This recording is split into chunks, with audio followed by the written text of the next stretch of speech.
Me llamo Rafael Armenta y en 2018 acepté un trabajo que nadie quería, cuidador nocturno en el Hogar Santa Brígida, un asilo viejo a las afueras de Zacatecas, pegado a un cerro pelón donde el viento parece tener uñas.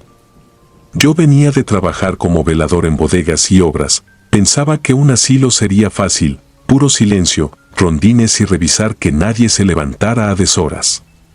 A primera vista, el lugar parecía decente, paredes recién pintadas, patios barridos, una capilla pequeña con veladoras eléctricas.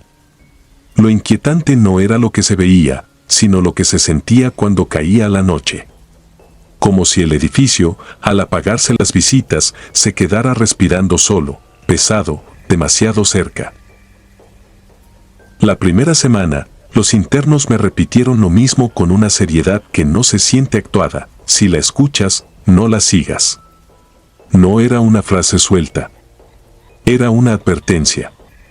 A mí me daba risa por dentro, lo atribuía a superstición, a la imaginación que crece con la edad. Pero lo decían con un miedo limpio, sin exageración. Una señora con manos temblorosas me agarró la manga como si fuera un niño y me susurró que en el asilo vivía una nana, una canción de cuna que se metía por debajo de las puertas cuando alguien estaba por irse. No morir, decían irse, como si el lugar fuera una estación. Los compañeros de día también la mencionaban, pero con cuidado, como si nombrarla fuera encenderle el foco. La enfermera jefe, Leticia, me recomendó no darle vueltas. Aquí se mueren, Rafael, es un asilo. Y sí, la muerte era parte del trabajo. Pero había detalles que no entraban en la lógica. Un olor a talco y humedad que aparecía de la nada en pasillos secos. El reloj del comedor, que a veces se detenía exactamente a las 3:11 y luego seguía como si nada. Y algo peor, muchos ancianos dormían con la sábana hasta el cuello aún con calor, como si esperaran que alguien les jalara los pies. La noche en que escuché la nana por primera vez, no hubo relámpagos ni puertas azotándose. Fue lo contrario, un silencio tan perfecto que hasta mi propia respiración me molestaba. Yo iba con mi linterna revisando cerraduras cuando, cerca del área de hombres, se coló un sonido bajito, una melodía sin palabras, como tarareo de garganta cerrada. No venía de una habitación específica. Parecía flotar, pegado a la pintura, resbalando por los marcos. Me quedé quieto, y el sonido siguió avanzando como si supiera que yo estaba ahí. Sentí el cuero cabelludo apretarse, ese escalofrío que no es frío, sino miedo puro. Me obligué a pensar en cosas normales, tuberías, televisores, algún radio viejo. Aún así, lo reconocí sin haberlo escuchado antes. Era una canción de cuna, lenta, insistente, como si alguien quisiera dormirte a la fuerza. Al día siguiente murió don Isidro, uno de los más sanos. Su expediente decía hipertensión controlada, caminaba con bastón, comía bien. Lo encontraron sentado en su cama con la mirada fija hacia la esquina de la habitación, los ojos abiertos, como si hubiera visto entrar algo y no hubiera tenido permiso de parpadear. El médico habló de paro cardíaco. Pero Leticia, cuando me vio, solo hizo una seña rápida de cruz en el pecho y bajó la voz. La escuchaste, ¿verdad? Yo empecé a registrar detalles como quien se aferra a un método para no enloquecer. La nana no aparecía cualquier noche. Llegaba cuando el asilo estaba más quieto, cuando las cámaras mostraban pasillos vacíos y aún así uno sentía presencia, como si alguien caminara sin peso.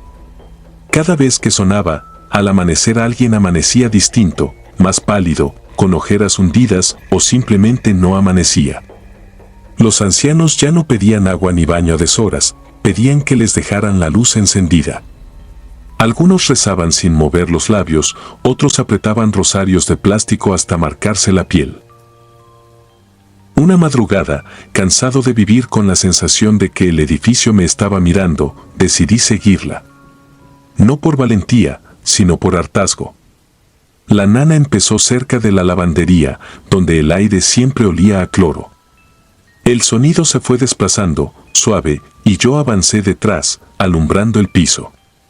Me llevó hacia la zona más vieja, un pasillo que ya casi no se usaba porque había humedad en el techo. Ahí el foco parpadeaba aunque el voltaje estaba bien y el olor cambió, talco, flores marchitas, algo dulce que se pudre. La puerta del fondo estaba entornada. No recordaba haberla visto abierta. Empujé con cuidado y encontré una habitación que no figuraba en mis rondines, cama vieja, pared escarapelada, una mecedora sin nadie. Y, sin embargo, la nana sonaba más clara ahí, como si se cantara dentro de mi oído. La mecedora se movía apenas, con un vaivén mínimo, paciente. En el suelo, como si lo hubieran dejado minutos antes, había un chupón viejo y un listón amarillo, manchado. Mi estómago se cerró. Al alumbrar la pared, vi marcas, rayones a la altura de un niño, y encima, escrito con lápiz muy tenue, casi borrado, no te duermas. Sentí que la linterna pesaba el doble. Quise retroceder, pero el sonido cambió, ya no era un tarareo, era una melodía que parecía contar, como si marcara el paso de algo que se acercaba. La mecedora se detuvo de golpe. Y detrás de mí, pegado a mi nuca, alguien respiró, una respiración delgada, infantil, demasiado cerca. No escuché pasos, no vi sombra. Solo esa certeza física de que había un rostro a centímetros de mi oído. No corrí. Lo intenté, pero el cuerpo no me respondió por 2 segundos eternos. Y en esos 2 segundos, la nana se volvió mi pensamiento. Como si la canción no viniera del pasillo, sino de mí, instalada detrás de los ojos. Logré salir trastabillando, cerré la puerta y puse el seguro con manos torpes. En el monitor de cámaras, ese pasillo apareció negro, como si la cámara se hubiera apagado. Revisé el sistema, todas las demás cámaras estaban bien. Solo esa, la del pasillo viejo, era una mancha. Al amanecer, Leticia me avisó sin rodeos, murió la señora Herminia, la del rosario apretado, la que me había dicho que no siguiera a la nana. Yo sentí culpa, pero también entendí algo que me heló más, la nana no era un aviso. Era un método. Algo que elegía, llamaba, dormía. Renuncié ese mismo día. No hice trámite largo. Dejé el uniforme y me fui antes de que oscureciera. Pasaron semanas y yo creí que se quedaría allá, en ese edificio. Me equivoqué. A veces, cuando todo está en silencio, escucho un tarareo bajito en mi casa, el mismo ritmo sin palabras, como bruma metiéndose por debajo de la puerta. Y lo peor no es escucharlo. Lo peor es que, algunas noches, me descubro tarareándolo sin darme cuenta, con la garganta cerrada, como si alguien, desde muy lejos, me estuviera enseñando a cantarlo bien. Y cada vez que eso pasa, mi reloj se detiene exactamente a las 3:11.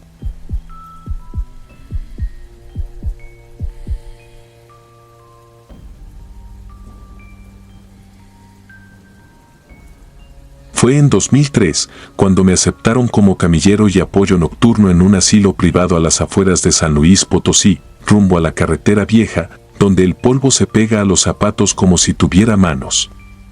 No era un lugar de terror de película. Era peor, porque era real, paredes con pintura lavada a fuerza de cloro, lámparas fluorescentes que zumbaban como insectos y un olor constante a crema medicinal, pañal húmedo y sopa recalentada. En la noche, cuando el personal se reducía a lo mínimo, el edificio parecía más grande de lo que era, como si los pasillos se estiraran con cada hora. En mi primera semana aprendí las rutinas, cambiar sábanas, mover a los residentes, llevar charolas, levantar caídas, hacer rondines. Aprendí también lo que nadie ponía en los reportes, que los viejitos no le temían tanto a morirse como a morirse solos. Aún así, algunos pedían que les apagaran la luz. Otros, en cambio, la dejaban prendida, como si la oscuridad tuviera un peso propio. Lo raro empezó con la campanilla. Cada cuarto tenía un botón de llamada, una lucecita roja que parpadeaba en la estación, un sonido agudo que te ponía en movimiento. Pero a medianoche, Siempre entre la 1 y las 2, sonaba una campanita distinta, un tenten tenue que no venía del tablero, sino del fondo del pasillo, del lado del ala B, la parte cerrada por remodelación desde hacía años. Nadie entraba ahí. Nadie guardaba cosas ahí. Las puertas estaban encadenadas con un candado que tenía más polvo que metal. La primera vez creí que era un eco, un cable suelto, un viejo timbre. Me reí nervioso y seguí trapeando. La segunda vez ya no me dio risa, porque los ancianos, incluso los que casi no hablaban, levantaron la cara al mismo tiempo, como si hubieran escuchado su nombre. «Ya andan moviendo la campana», dijo una voz quebrada desde una habitación. No le pedí que explicara.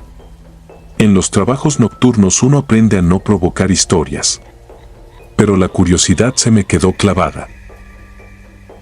La tercera noche, la señora Margarita, una mujer de manos huesudas que olían a talco y tabaco viejo, me jaló del uniforme mientras le acomodaba la cobija. Sus ojos estaban opacos, pero su mirada no era ciega. Me apretó fuerte, con una fuerza que no le correspondía a su cuerpo. «Si oyes la campanita, no vayas. No es para nosotros», me dijo sin levantar la voz, como si alguien pudiera escuchar desde el techo. Le pregunté quién era. Ella solo movió la cabeza, y su piel se arrugó como papel mojado. «La que viene a contar. Siempre cuenta antes de llevarse a alguien». Esa frase me acompañó todo el turno. Me repetía contar y llevarse mientras caminaba por los pasillos viendo puertas cerradas, escuchando respiraciones lentas, oyendo el zumbido eléctrico de las luces. A la 1:17 sonó el tin-tin. No fue fuerte. Fue cerca. Tan cerca que se me erizó la nuca.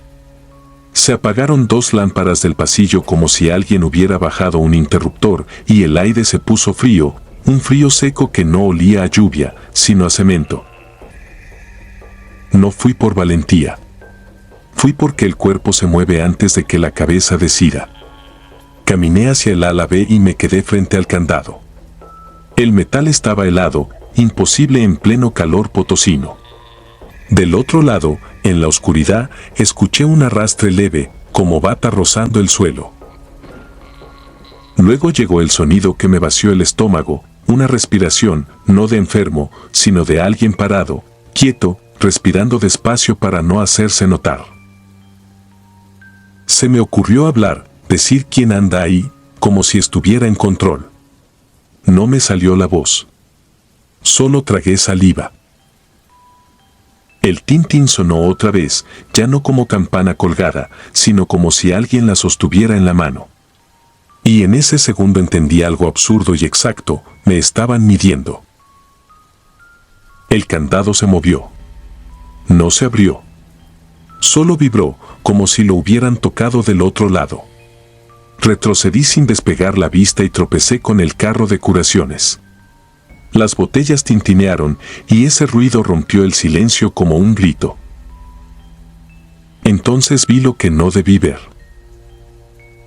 Por la rendija de la puerta del ala B, esa línea mínima donde no alcanza a sellar bien el marco, se deslizó una sombra blanca, no como humo, sino como tela.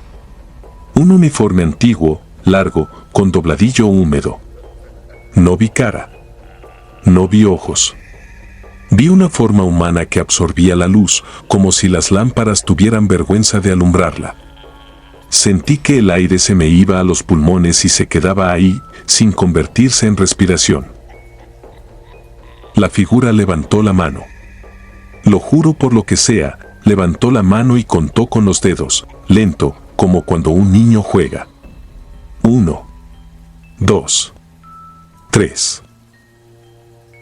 Al llegar al 3, todas las lucecitas rojas del tablero de llamada en la estación se encendieron al mismo tiempo, como si 40 personas pidieran ayuda.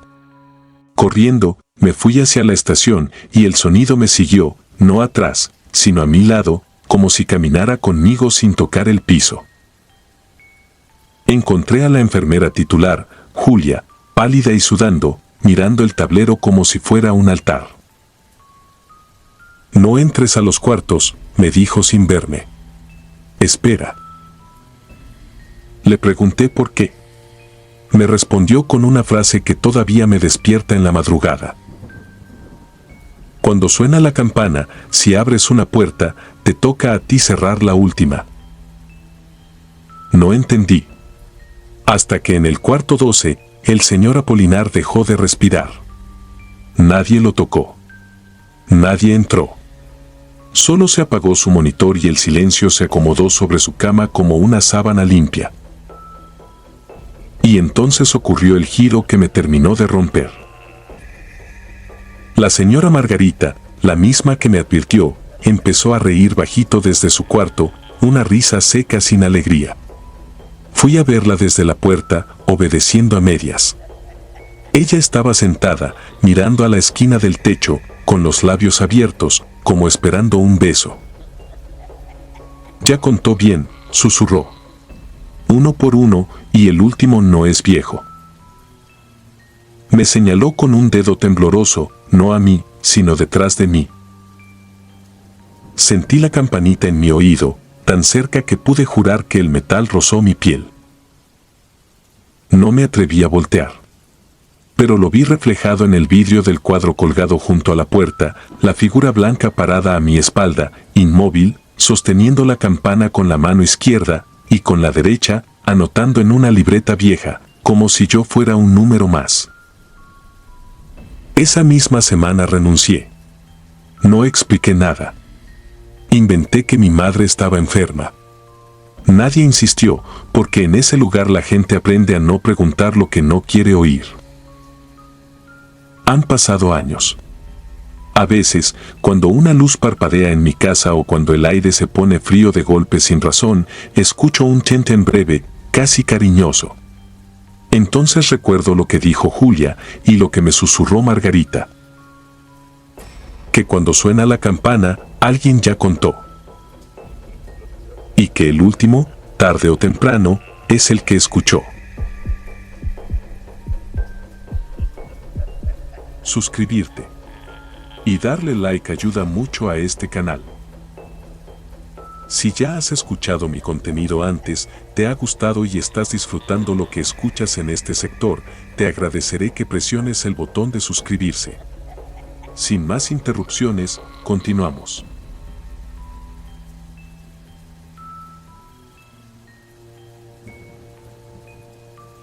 No voy a decir el nombre del lugar porque todavía existe y porque a estas alturas me da miedo que alguien lo reconozca y piense que exagero.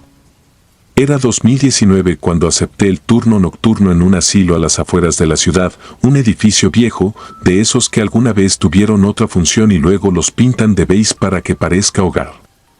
En el anuncio decía ambiente tranquilo, trato humano, noches sin contratiempos. Mentira. Las noches ahí eran tranquilas solo si uno confundía la calma con una trampa. De día, con la luz entrando por las ventanas, todo era soportable. Olía a desinfectante, a talco, a sopa recalentada. Los familiares iban y venían con bolsas de pan, con frutas, con culpas. Pero cuando caía la noche, el edificio se quedaba con lo suyo. Se apagaban los televisores, se cerraban las puertas y el silencio cambiaba de textura. No era silencio de descanso, era un silencio que te miraba. El primer mes creí que era la imaginación, el cansancio, la sugestión por escuchar tantas historias de viejitos con la cabeza llena de recuerdos rotos. Pero había detalles que no cuadraban. Las sombras en los pasillos se estiraban como si la luz estuviera enferma. Las puertas, aunque las lubricaran, lloraban al abrirse. Y el sistema de ventilación, cuando soplaba, no sonaba como aire, sonaba como alguien intentando decir algo sin garganta. El residente que más me inquietaba se llamaba Don Eusebio. Nadie sabía exactamente cuántos años tenía, todos decían más de 90. Era de los pocos que todavía miraba con intención, con una lucidez rara, como si hubiera aprendido a fingir demencia para sobrevivir. Tenía las uñas amarillas y un hábito terrible de dormir con los ojos apenas abiertos. Una madrugada, mientras le revisaba el pulso, me sujetó de la muñeca con una fuerza que no le correspondía a un hombre tan consumido. No me apretó, me ancló. «Usted todavía tiene aire», murmuró, y su voz no sonó vieja, sonó seca, como papel frotándose. «No lo desperdicie aquí». Le pregunté a qué se refería. No respondió con frases largas, solo levantó el dedo y señaló el pasillo, como quien señala una pared que va a caerse. «Aquí se quedan los que ya no caben en ningún lado. Los que nadie reclama. Los que firmaron sin leer». Me soltó y se quedó mirando el techo, sin parpadear, como si alguien caminara arriba de nosotros. Esa noche empezó lo verdaderamente difícil de explicar. A las 3:13, siempre a esa hora, escuché los pasos. No eran pasos normales de un anciano desorientado.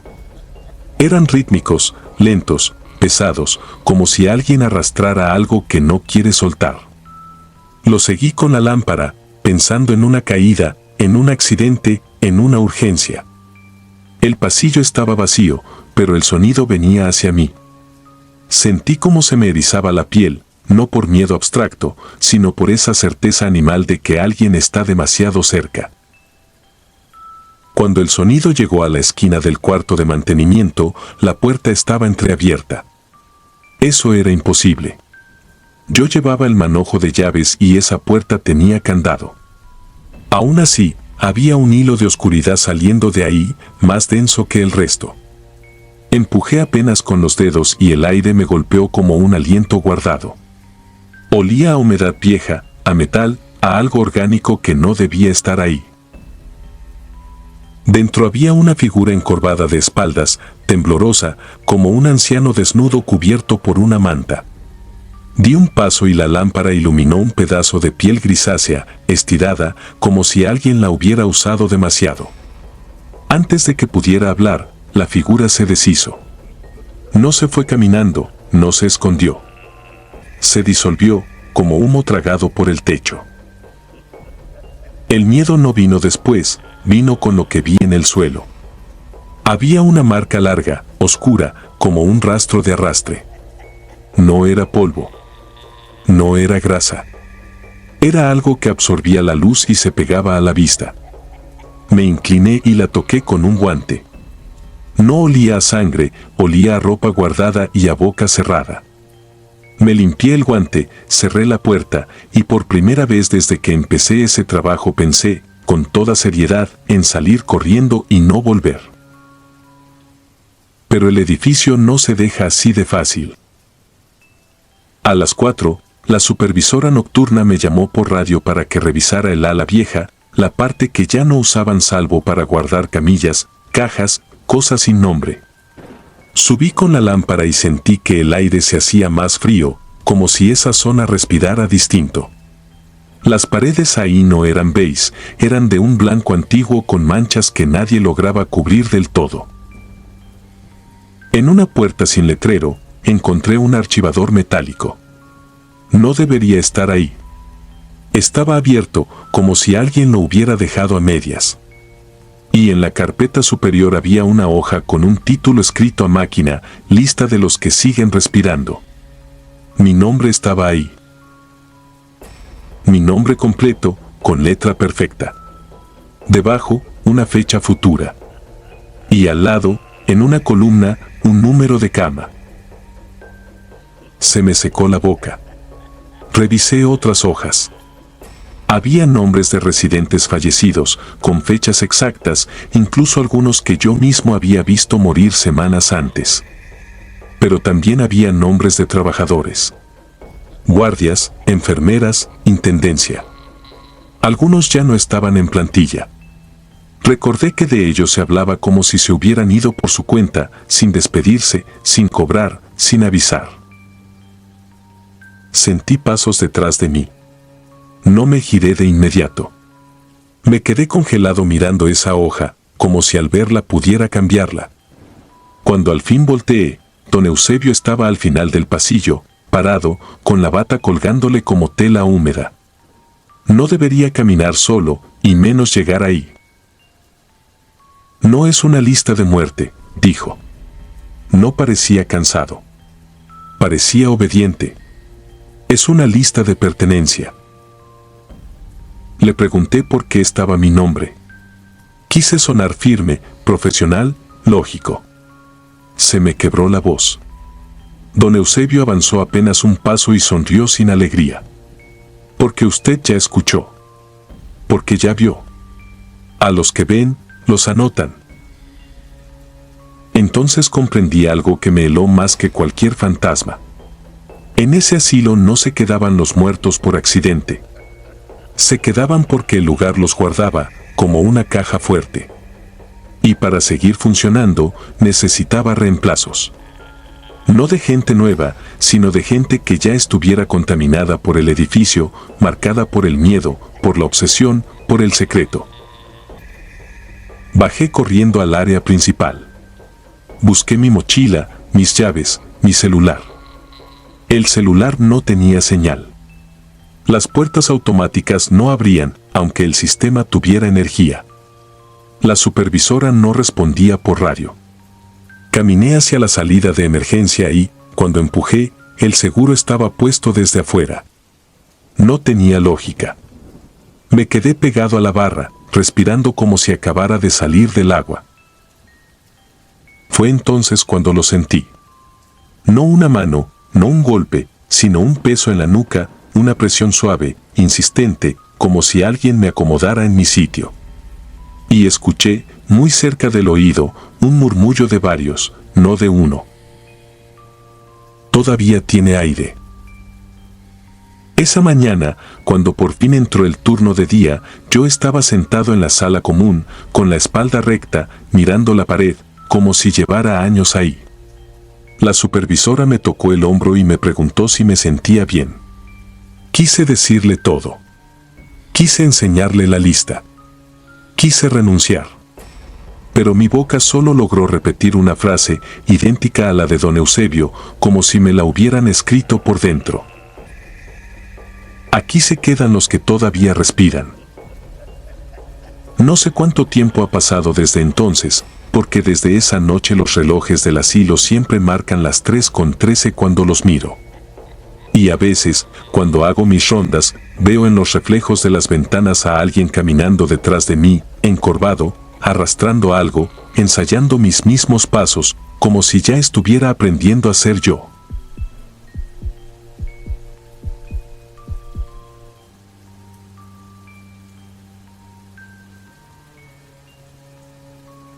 Tenía 31 años cuando acepté el turno nocturno en un asilo perdido entre cañaverales, rumbo a Tepic, en 2018. No era el trabajo de mis sueños, era el trabajo que había. Me dijeron que ahí no pasaba nada, que lo pesado era la rutina, pañales, medicamentos, comida licuada, gritos de madrugada y silencios largos como pasillos.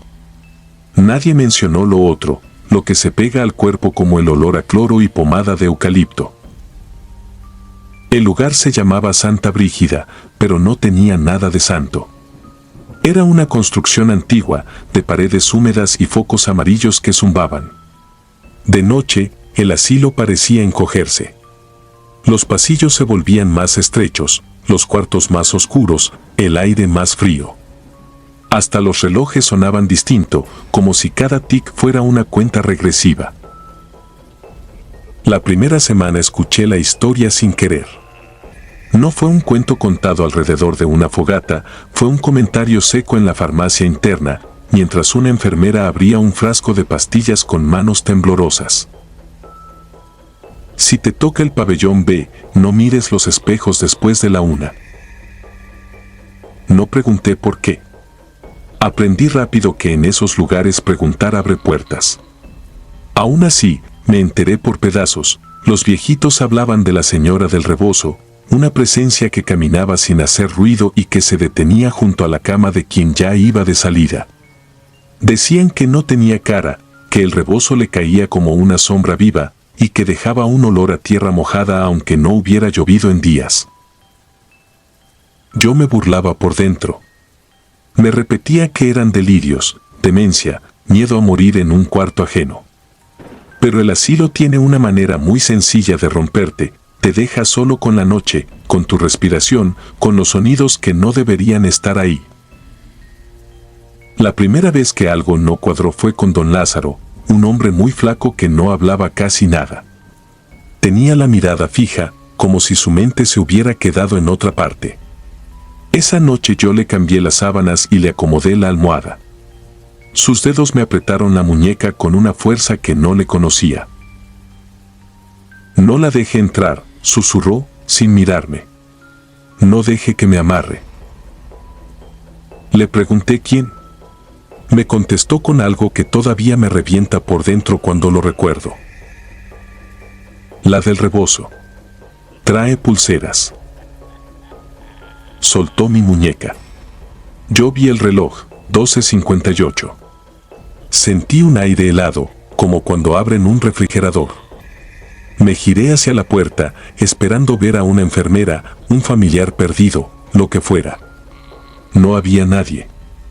En el espejo del lavamanos, sin embargo, la luz parecía más opaca, como si alguien hubiera pasado un dedo sucio por el cristal. Me obligué a seguir trabajando. Me dije, cansancio. Sugestión. La noche. Don Lázaro murió a las 3:20, sentado, con los ojos abiertos y la boca apretada, como si se hubiera tragado un grito. Cuando lo limpiaron para que viniera la funeraria, noté un detalle mínimo, ridículo, pero imposible de ignorar. En su muñeca izquierda, donde yo juraba que no había nada, apareció una pulsera de hospital. No la típica de plástico con nombre. Era de tela vieja, gris, amarrada con un nudo que parecía hecho con prisa. No decía nada. Solo estaba ahí, como una marca. Yo intenté quitársela. No pude. El nudo estaba apretado de una forma absurda, como si la tela se hubiera encogido pegada a la piel. A partir de entonces empecé a fijarme. Y cuando te fijas, todo empeora. En el pabellón B había un espejo grande al final del pasillo, un adorno barato que nadie se tomaba la molestia de mover. A las 1:10 de la madrugada, si te quedabas quieto, el espejo parecía tener profundidad, como si no reflejara el pasillo sino otra cosa. Una sombra distinta. Un corredor más largo. Un brillo tenue, como de veladoras apagándose. La segunda vez la vi sin querer. Era una noche húmeda, el aire cargado como antes de tormenta. Yo iba empujando el carrito de medicamentos cuando escuché un roce, como tela arrastrándose. Pensé que era una sábana caída. Luego el olor a tierra mojada me pegó en la cara, fuerte, inconfundible. No estaba frente a mí. Estaba en el espejo. Una silueta delgada, encorvada, cubierta por un rebozo oscuro. No distinguí cara ni manos, pero sí vi el movimiento, la sombra se inclinó, como si estuviera amarrando algo. Me giré de golpe hacia los cuartos. No había nadie en el pasillo. Me devolví al espejo, temblando. La silueta seguía ahí, pero ahora estaba más cerca del otro pasillo, del lado que no era el mío. Y entonces, sin que yo pudiera escuchar pasos, el cristal devolvió algo peor, una muñeca extendida hacia mí, ofreciéndome una pulsera de tela igual a la de don Lázaro. No me tocó. No atravesó el espejo. Solo se quedó ahí, suspendida, como una invitación. Yo retrocedí y el carrito de medicamentos se volcó. Las pastillas rodaron como canicas por el piso. El ruido me devolvió al cuerpo. Corrí hasta la estación de enfermería, con la garganta cerrada. No dije nada. Nadie me hubiera creído y, peor, a nadie le habría sorprendido. Al amanecer murió doña Meche, la más alegre del pabellón, la que todavía cantaba bajito cuando le peinaban el cabello. La encontraron con una pulsera gris en la muñeca y las uñas rotas, como si hubiera intentado desatarla. Yo renuncié una semana después. Inventé una excusa, estrés, otro trabajo, lo que fuera. Me fui sin despedirme. No miré hacia atrás. Pensé que con eso bastaba, que las cosas se quedaban en su lugar. Pero hay una última parte que no le cuento a nadie en voz alta porque suena absurda hasta para mí. 2 meses después, ya trabajando en otra cosa, me desperté a la 1:12 de la madrugada con el olor a tierra mojada metido en la nariz. En mi cuarto no había ventanas abiertas, no había plantas, no había lluvia. Me incorporé, seco de miedo, y vi mi espejo frente a la cama. Lo había dejado ahí, apoyado contra la pared. El espejo reflejaba la habitación, sí. Pero también, al fondo, como si estuviera detrás de mí, había un rebozo oscuro ocupando el aire. No me moví. No respiré. Y entonces sentí un tirón suave en la muñeca, como cuando te acomodan una manga. Bajé la vista, despacio, y vi el nudo apretándose solo, cerrándose con paciencia. Una pulsera gris, húmeda, acababa de aparecer en mi piel. Desde esa noche duermo con mangas largas, incluso con calor. No por esconderla de los demás, sino porque, si la miro demasiado, juro que escucho el roce de una tela arrastrándose del lado equivocado del espejo.